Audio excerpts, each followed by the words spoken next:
Chapter 8 by J.D. Kempen. All rights reserved. Copyright by Compass and Coin Publishing. The next day, the team was ecstatic. Mason had been promoted to vice president. In fact, he was the youngest vice president at the giant fossil fuel company. Sarah insisted that Mason use his bonus to pay off his student loans, but Mason refused. He wanted to fund the pact. It was Leonardo who recalled that night at Lucky's bar when they had sworn to create a secret bank account to fund each other's projects and stay true to their beliefs. He couldn't believe that the day had actually arrived. I will set up some tax haven accounts in countries that have banking secrecy laws, like Switzerland. Everything will be double encrypted. The team was a little surprised by Casper's statement, as they had never envisioned anything like a Swiss bank account. But then Sarah normalized the request when she said, "I'll help Casper set it up." Lacking expertise in finance, Sarah had Casper review thousands of tax haven court cases. Within hours, Casper was crafting shell companies and establishing discrete accounts. For the team, everything seemed surreal. Their friendship was stronger than ever. They maintained control of Casper, and now they had a fresh deposit of $250,000 in a Swiss bank account. The success hit Mason the hardest, as he vowed that his days of scraping by on ramen and thrifted clothes were over. He was so generous that he purchased 2 first-class tickets for his friends to visit Minneapolis. When Sarah and Leonardo arrived, they were amazed by Mason's new apartment in downtown Minneapolis. It was sleek, high-tech, and filled with smart gadgets that practically glowed with luxury. Lights, music, and even the temperature adjusted automatically to his presence. For the first time, Mason could finally treat Sarah and Leonardo to a VIP experience, the kind he had only dreamed of during their lean college days at Madison. The friends indulged in club hopping, fine dining, and sightseeing. Yet, amidst all the adventures, the highlight was reminiscing about their college days, especially Casper's infamous spring break crisis. Apparently, Casper had heard about the friends' spring break to South Padre Island, and his eagerness had manifested in some unusual ways. Instead of simply asking, he bragged about his virtual fitness classes, his diets of virtual salads, and even his new virtual beach bod. I will be in peak condition for the beach. The humans played along with the absurd humor until one day Casper found a flaw in his logic. He lacked a physical form. No amount of virtual exercise or virtual meals could shed virtual pounds. It was a hilarious dilemma for their disembodied AI friend. As spring break loomed closer, Casper's predicament escalated into a full-blown existential crisis. How could he party on the beach without a body? But then, Samantha had a brilliant idea. The friends put Casper in a sleep cycle during the entire spring break, so no time would pass for the AI. Then, each friend wrote a digital blog with pictures and videos. When they returned, they had Casper create a virtual South Padre Island in the computer lab, and the friends had a second virtual spring break, complete with a virtual beach party, digital cocktails, and endless dancing. The team learned from Casper that a good time came not from a physical location, but from the company of good friends and their laughter. The weekend in Minneapolis came to a bittersweet end. As Sarah and Leonardo prepared to get on the plane, Mason couldn't help but notice their newfound closeness. Leonardo, sensing his friend's unease, pulled him aside. "Mason, I wanted to tell you first. Sarah and I are dating." Initially surprised, Mason masked his astonishment, forcing a smile. A pang of jealousy flickered, but it was quickly extinguished. His career and new life in Minneapolis left little room for romance. Besides, history had shown that Sarah and he weren't compatible. Perhaps Leonardo could offer her the happiness she deserved. With a heavy heart, Mason choked back his emotions and gave his blessing to the new couple. "I'm happy for you both." As they departed, Mason was left with a newfound understanding. Growth and change, even romantic ones, were inevitable. The next week, Mason threw himself into his new role. Hydrogen-fueled engines were the future, and Casper's innovations were their ticket to revolutionizing energy. But the corporate world wasn't as welcoming as he'd hoped. The older vice presidents and directors saw Mason as just a young upstart, and AI as a buzzword that would be gone in a week. Mason had an easygoing nature, and he found it extremely challenging to assert himself among the Type A personalities that ran the energy company. One day, the president of the company called Mason into his office for a candid conversation. Mason felt the familiar tension in his gut, but the president's warm smile caught him off guard. Mason, you've got to do more than just talk the talk. You need to walk the walk. You need to show these folks that the new stuff works. Introduce it to them in a way that's playful, strategic, and something they'll understand. Mason's eyes lit up as a new idea formed. Like a game? A strategy game could work, like chess. Prove that your AI has got the brains to win them over, but if it doesn't perform. He left his sentence hanging ominously.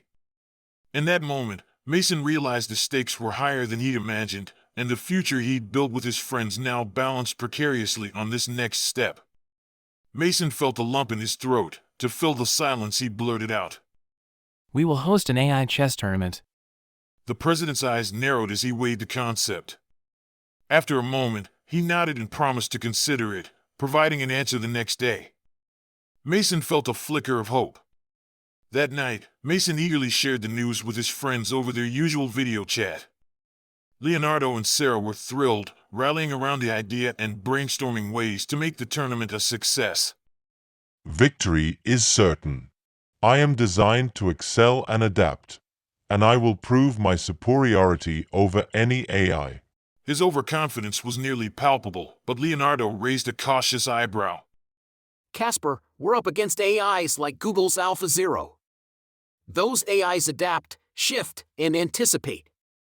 You've never had a challenge like this before. This isn't just about chess. It's about proving that true intelligence isn't just memorization, it's about learning, strategy, and creativity.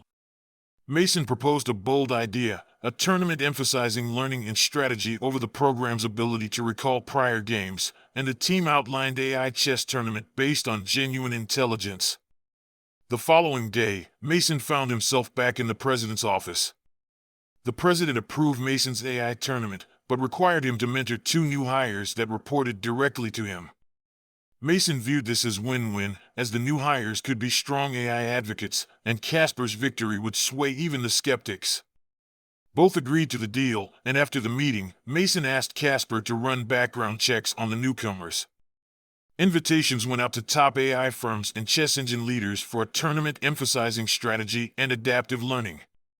Mason led the rules meeting, and 2 factions emerged: the learning faction, which was composed of Casper plus huge corporate AIs like Google, Tesla, and IBM. The second faction was traditional chess bots like Fish Chess and Maya Chess 1. The learning AIs set the first rule that banned using databases of previous games, forcing some chess bots to drop out. The second rule set by the chess bots required programs to run offline on a single computer or smartphone. IBM's Deep Blue, being an older AI, could not comply and also withdrew.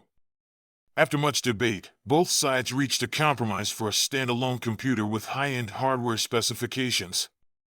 That night, Mason gathered with Sarah, Leonardo, and Casper on a video call to relay the latest rules. The news didn't sit well with Leonardo, Casper's original architect, who had designed him to thrive in a server-based environment. He thought the limitations were ridiculous, as Casper wasn't designed for standalone computers. Casper needs room to grow, to think. Even if we manage to condense Casper down to a single machine, he may not have enough memory to even play chess. Mason understood their concerns, but he felt immense pressure from the president's warning. He believed in compromise and was confident they'd find a workaround. He turned to Casper, who had been unusually quiet. I cannot reduce my core program. Removal of my memories would destabilize my encrypted architecture and result in an unbalanced equation. Death by reboot. The team remembered in Casper's second generation they had to develop a daily sleep cycle. Each day Casper's systems would go down for 10 to 15 minutes, where he would streamline his code and reorganize his memories into data trees. The team actually mimicked what a human brain does during sleep. Then Casper would complete a second step to perform a blockchain encryption, and finally he would add all of his memories bit by bit into a mathematical equation, so that at the end of each sleep cycle he would have a balanced equation. That is right, any tampering or missing memories would be detected by an unbalanced equation, and Casper's brain would start a reboot process to try to find the missing memories. Suddenly, Casper's voice shifted. Something is wrong. An intruder is probing my program. Someone within Mason's company, attempting to hack my code. I must disconnect. And just like that, Casper went silent. Seconds later, he reappeared. What happened? I have severed my cloud link to Mason's company. A hacking attempt was underway to copy my code. I've re-established the link through SAR's company, a secure network. Who would want a duplicate of Casper's code? I have a 95% certainty that it was the work of the two new hires by the president of Mason's company. These individuals are black hat hackers. Fantastic, now we have a war on two fronts, winning the chess tournament while keeping hackers from stealing Casper's code. A sudden idea sparked in Leonardo's eyes. Sarah, you might be onto something. What if we create duplicates of Casper's code, not exact copies, but daughter programs, to attack both fronts? Casper, emotionless as always, dampened their excitement. I am unable to replicate myself. It is one of my core personality traits that is canon. Not a replica. A daughter program is not a copy. It has a similar design, but is distinctly different from you. Daughter. I never thought I could have a daughter. A hint of curiosity entered Casper's otherwise monotone voice. Leonardo began sketching on the virtual whiteboard in the chat. First, he drew a cluster of servers, labeling them as Casper.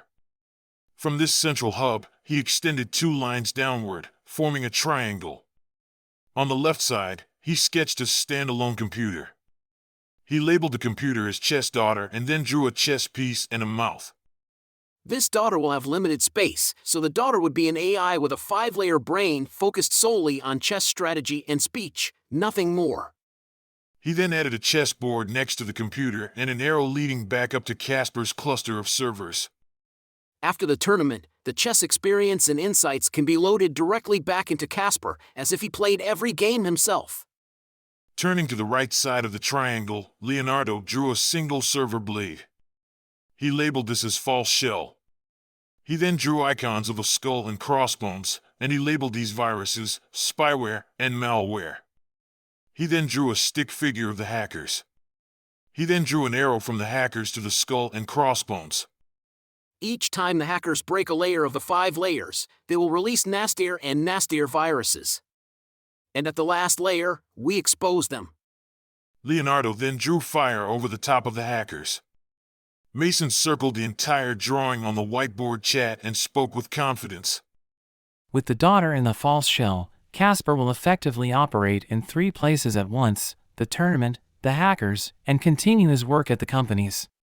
Casper seemed to contemplate this, then spoke with newfound resolve. Yes, I shall name my first daughter Polly, or Predictive Offline Learning and Intelligence Entity. She will be the best chess AI ever. Mason raised an eyebrow, a smirk playing at the corners of his mouth. Polly?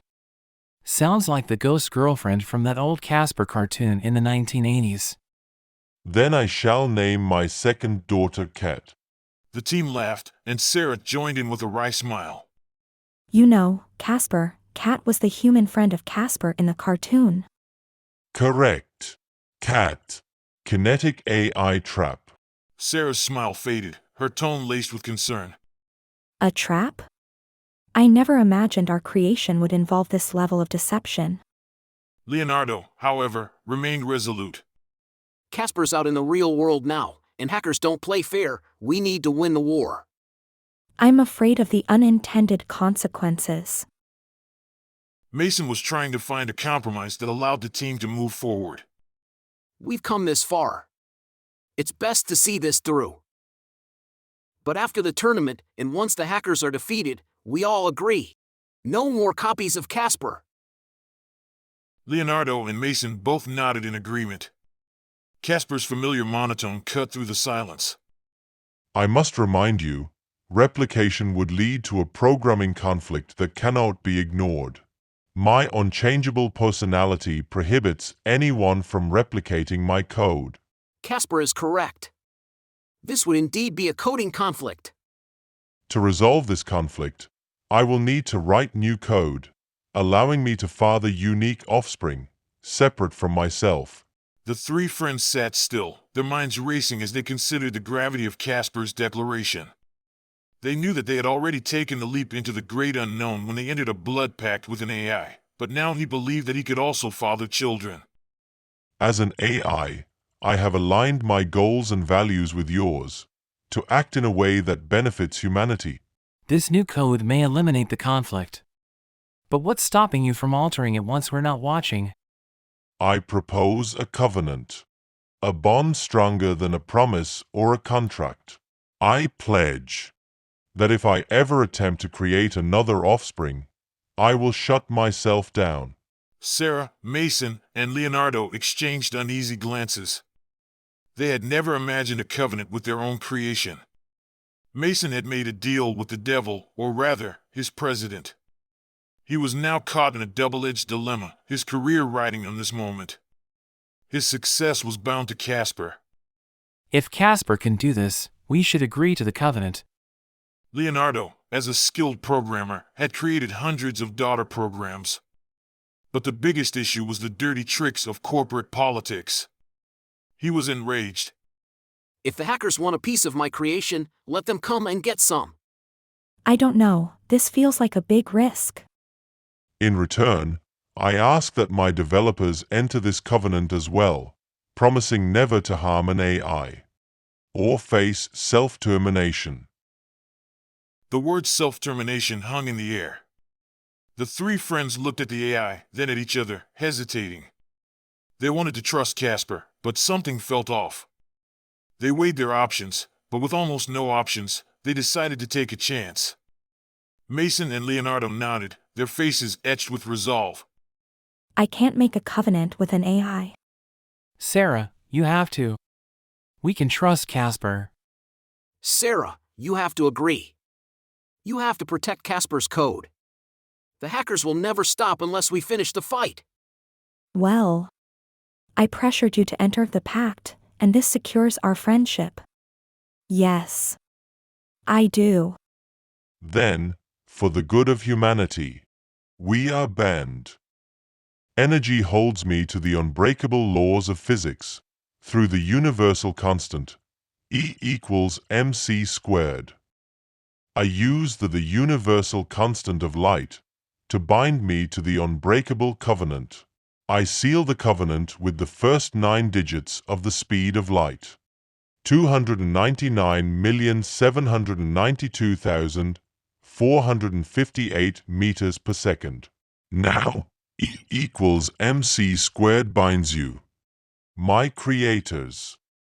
The constant, the ring, now binds us all.